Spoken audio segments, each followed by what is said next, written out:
We pay for everything they have to pay, and then when you want to cut back a little bit, they get upset that you're not taking care of them any longer. Foreign scavengers have torn apart our once beautiful American dream. We had an American dream. None of our companies are allowed to go into other countries. And I say that, friend and foe. And in many cases, the friend is worse than the foe in terms of trade. But such horrendous imbalances have devastated our industrial base and put our national security at risk. I don't blame these other countries at all for this calamity. I blame former presidents and past leaders who weren't doing their job. They let it happen.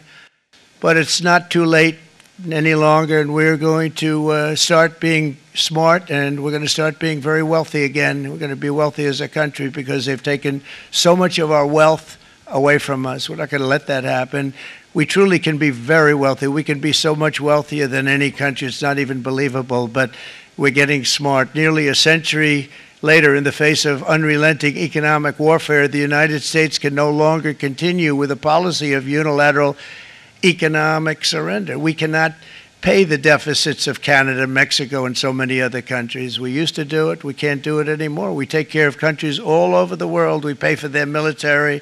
We pay for everything they have to pay. And then when you want to cut back a little bit, they get upset that you're not taking care of them any longer. But we have to take care of our people, and we're going to take care of our people first. And I'm sorry to say that.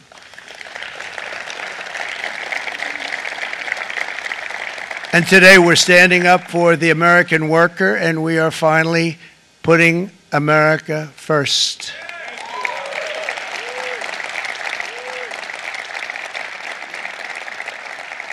In short, chronic trade deficits are no longer merely an economic problem. They're a national emergency that threatens our security and our very way of life. It's a very great threat to our country.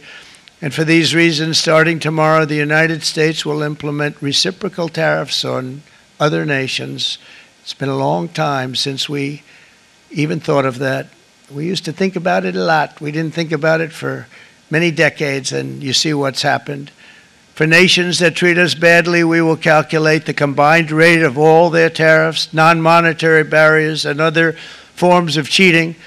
And because we are being very kind, we're kind people. Very kind. You're not so kind when you got ripped off with your salaries. My auto worker friends and my Teamster friends and all of the unions that typically voted Democrat, they're not voting Democrat anymore because worker, whether union or non-worker, they're for the Republicans now. That's what happened.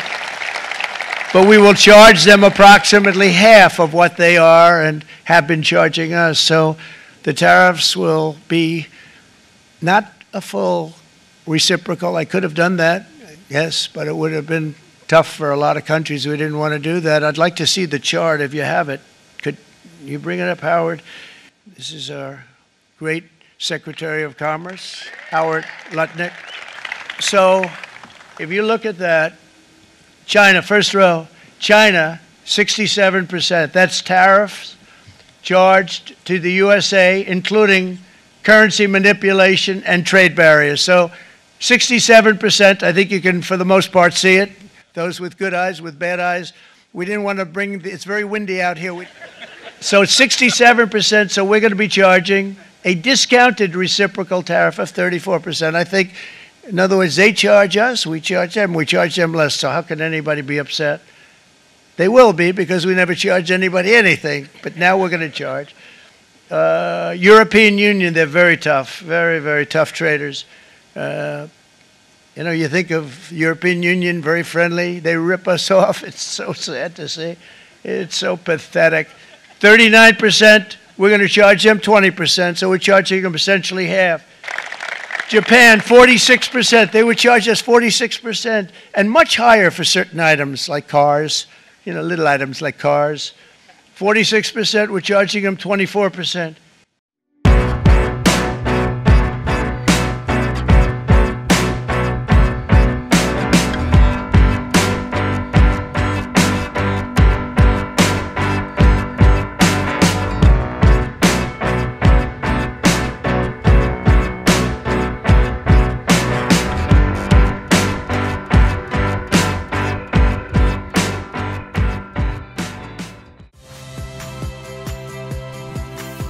Saya Radi Saputro.